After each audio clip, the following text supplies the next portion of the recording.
அன்புக்குரிய அல்லாஹ்வுடைய நல்லடியார்களே, ஈமானிய உறவுகளே, அல்லாஹ்வுடைய தூதர் ஸல்லல்லாஹு அலைஹி வஸல்லம் சொன்னார்கள், எக்பர் இப்னு ஆதம், ஆதமுடைய மகனுக்கு திருப்தி அடைய மாட்டான், அவனுக்கு நிராசை அடைய மாட்டான், போதுமாக்கி கொள்ள மாட்டான்.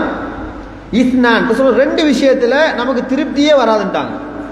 ஆதமுடைய பிள்ளைகள்ல யாருக்கும் இந்த இரண்டு விடயத்தில் திருப்தியே வராது, திருப்தி அடைய மாட்டார்கள் என்று அல்லாஹ்வுடைய தூதர் சொல்லி சொல்றார்கள்.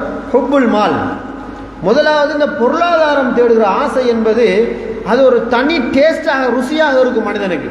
சம்பாதிக்க சம்பாதிக்க இன்னும் இன்னும் இன்னும் இன்னும் என்று தேடிக்கொண்டே இருப்பான்.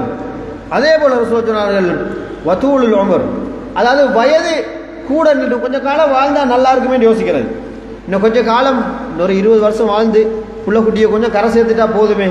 சில நோயாளிகளை சந்திக்க போய் பாருங்க, அந்த நிரந்தர நோயாளிகளாக கிட்னி அல்லது ஹார்ட் பிரச்சனை ஏதாவது ஒரு நிரந்தர நோயாளிகளாக இருந்தால், அல்லாஹ் என்ற உயிரை கொஞ்ச நாள் போட்டு வைக்கணும், என் பிள்ளைகளை கொஞ்சம் கரை சேர்க்கறதுக்கு. என் உயிரை அல்லாஹ் எதுக்கு போடணும் என்று கேட்டால், என் பிள்ளைகளை கரை சேர்க்கறதுக்கு போடணும். அப்ப நோக்கம் வேற. நம்மளோட அந்த எண்ணத்தை பாருங்க, உலகத்தோடு நம்ம ஹுப்பு துனியாவோட இருக்குது. அப்ப எந்த பிள்ளைகளை நான் கரை சேர்க்கணுமாக இருந்தால் எனக்கு இன்னும் கொஞ்ச காலம் ஆயுள் தேவை. அல்லாஹ் என்ன அவசரமாக மரணிக்க செய்து விடக்கூடாது. அப்ப இந்த ரெண்டு விஷயத்திலையும் நானும் நீங்களும் அடிமையாக இருப்பதாக ரசூலுல்லாஹ் சொன்னார்கள். நானும் நீங்களும் இதுக்கு முழுமையாக திருப்தி அடைய மாட்டோம் என்று அல்லாஹ்வுடைய தூதர் ஸல்லல்லாஹு அலைஹி வஸல்லம் சொன்னார்கள். இந்த செய்தி புகாரியில 6421 ஹதீஸா நம்ம பார்க்கலாம்.